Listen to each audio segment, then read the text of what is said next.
Ha?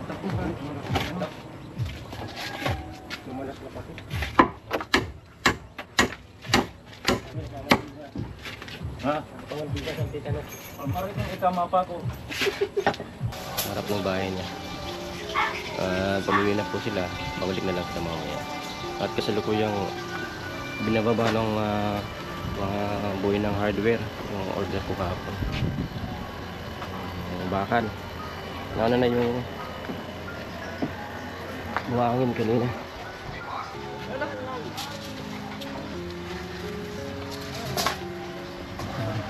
Alas ka na bumpak ko yun. Putang bit ngayon.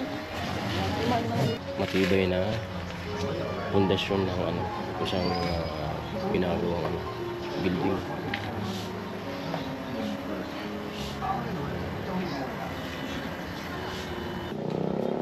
Ito na po, maglalakad na po ako.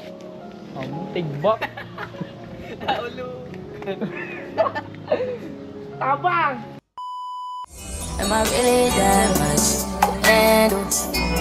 Breaking these niggas down like a camel. You don't really know you. Mga Queenie, ang 7 araw na po ng trabaho dito sa panibagong project ni Gwen sa harap ng bahay niya. At sa ngayon po ay nandito na po yung trabador, sila Kuya Carpenter at mga kasama niya. At simulan silang magtrabaho. Tingnan natin kung ano ginagawa nila.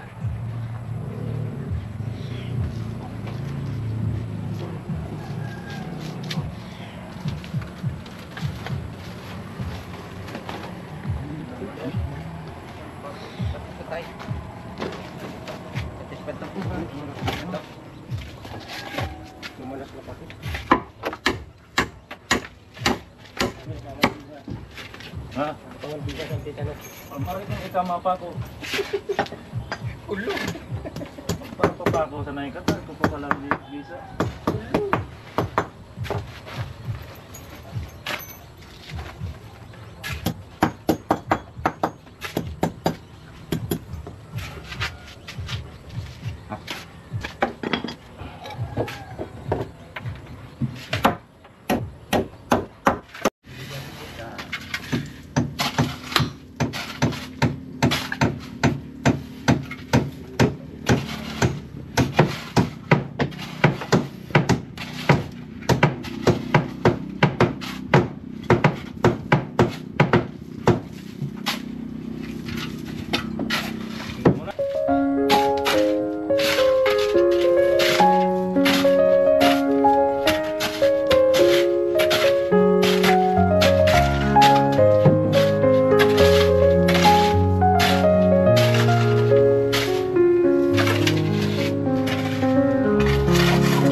Sila po isa pa.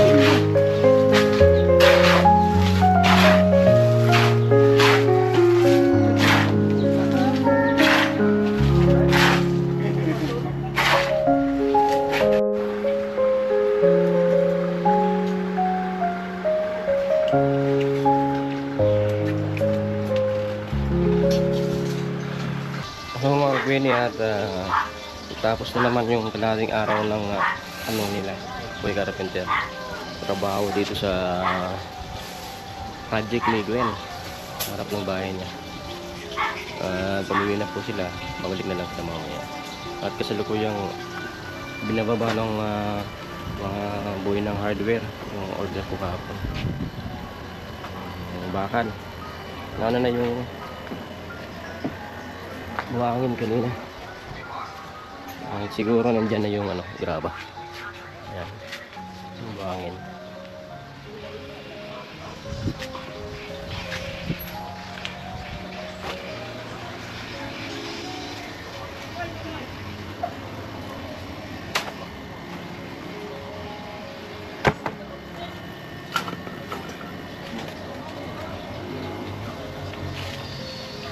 At nabuhusan na nila yung natitirang dalawang poste para sa tie beam. Yan po. At sinimulan na rin nila yung paglagay ng bakal para sa tie beam. Tapos itong ukay papunta sa bawat poste. Ito tie beam yan, lahat nakakonect sa bawat poste. Ito yung magpapatibay ng pundasyon na ginagawang building.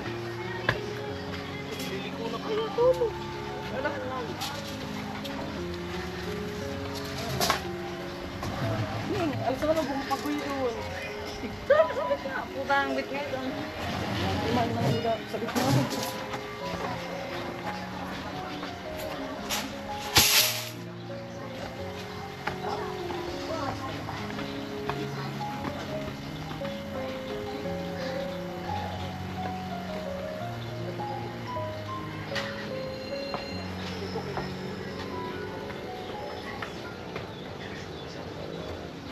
Sana hindi sila maabot ng ulan kasi may babagsak na namang ulan sa yung sa kabilang lawa.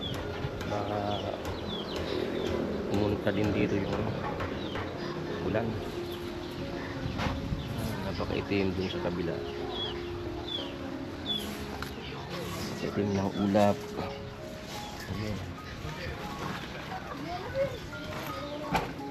Pag humangin papunta dito, ayun, agip tayo ng ulan.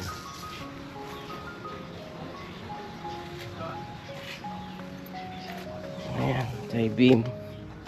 Ito yung ukay papunta dito sa kabilang poste. At dito meron din tie beam dito. Palibot yan. Napakatibay ang gagawin nilang pundasyon itong building.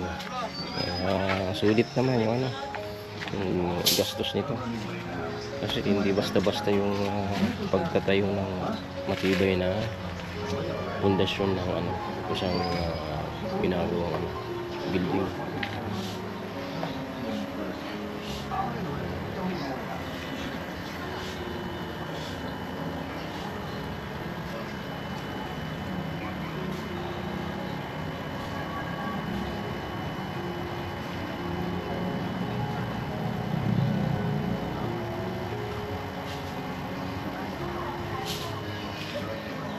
At bukas babaklasin na nila to. Magdamagan lang yung yung patuyo ng simento. Tapos doon naman sa ibang gagawin. Baka unahin muna nila yung beam, tie beam, bago yung buhos ng itong poste. Kompleto. Yung pagkatapos itong buhusan biga naman ang gagawin nila. Tapos ng biga first floor slab.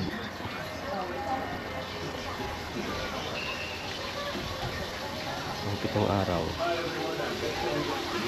medyo tagal-tagal rin yung gagawin nilang trabaho dito, pero sa napapansin ko mas mabilis yung nagagawa nila. Hindi ko lang ma-estimate kung mga ilang araw to hanggang matapos. Ilang araw yung aabutin.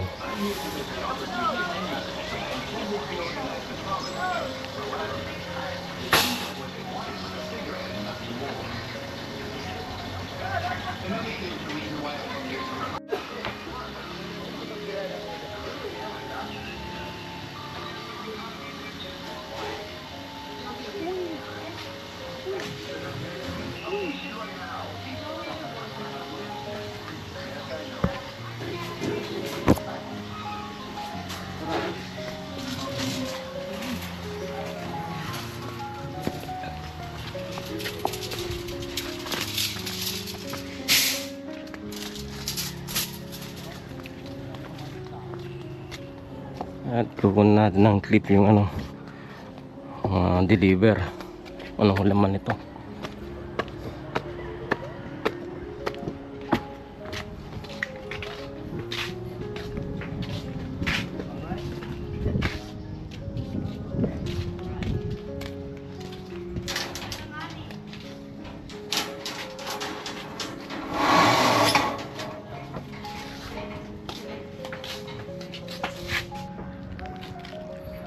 Buhangin. Siguro nandyan na yung ano, graba sa ilalim ng simento. Hindi ko lang makita. Yung ibang simento susunod na lang kasi sabi ni Kuya Carpenter, ano na lang, hati-hatiin kasi ano, baka pag umulan ng malakas mabasa din. Basta meron ng pambili, walang problema doon.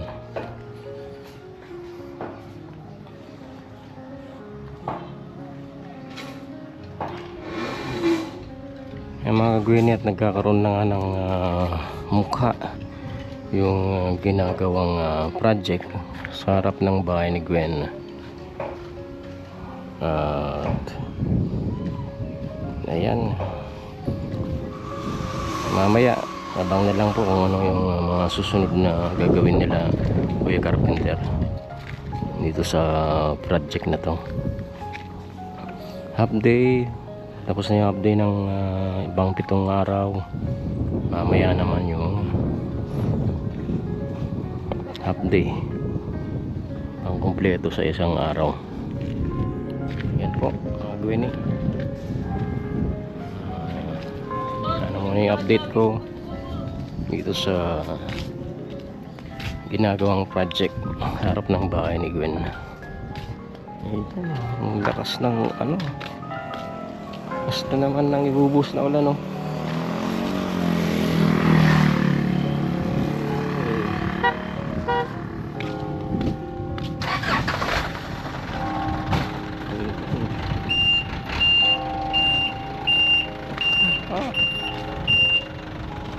Kalat yung ulan. Kalat ng parte may ulan. May ilang ano lang, konting mga ilang parte lang yung hindi inuulan, no? Maliwanag. So, simula dun, yan, napakalawak ng ulan hanggang dun sa Albay. Pero yung hangin galing dito sa ang tawag namin dito Ilawod. Pag ganyan daw yung hangin ay masamang panahon. Pero wala namang masamang panahon na nauulat ngayon. Dala lang to ng ano, southwest monsoon. Diyan.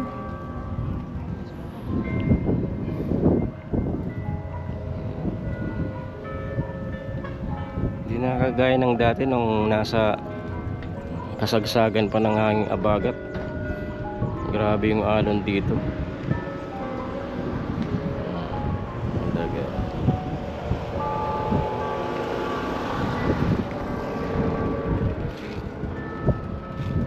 Patron. Corrida.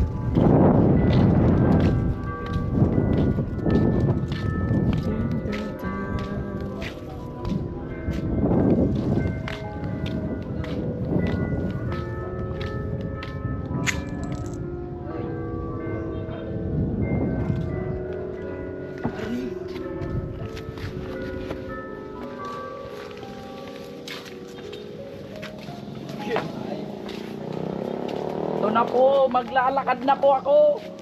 Ang tigbak. Tabang! Yaw po! Oh! Tawag ko. Lawingan eh. Ay, umugumog. Nakaputan. Ako lumo.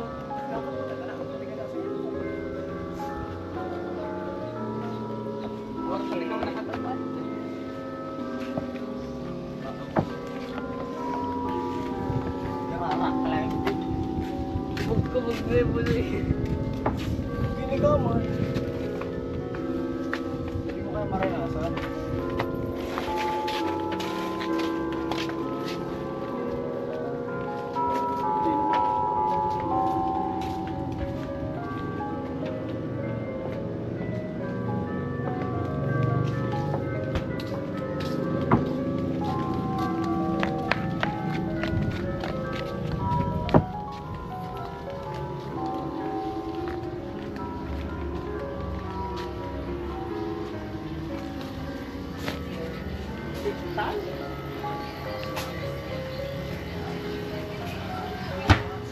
A few moments later. Ini-interest na sa another half day sa ikapitong araw na pagtatrabaho nila kay Carpenter dito sa panibagong project sa harap ng bayan ni Gwen.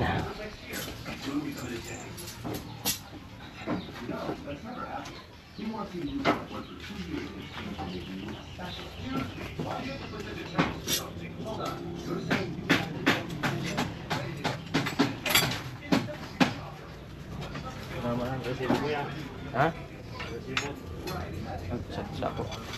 Kurang ka lang. Tanong parehas kita.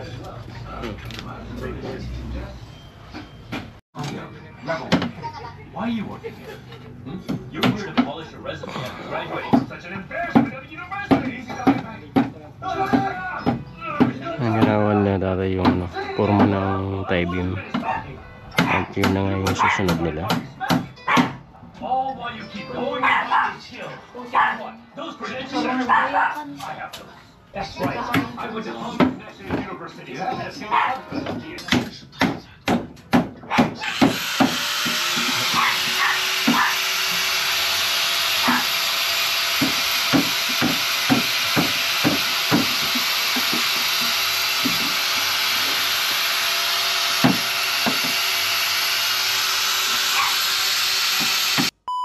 mga Gwen eh. Pero kahit ganun ang nangyari, patuloy pa rin sila kaya Carpenter na itatrabaho.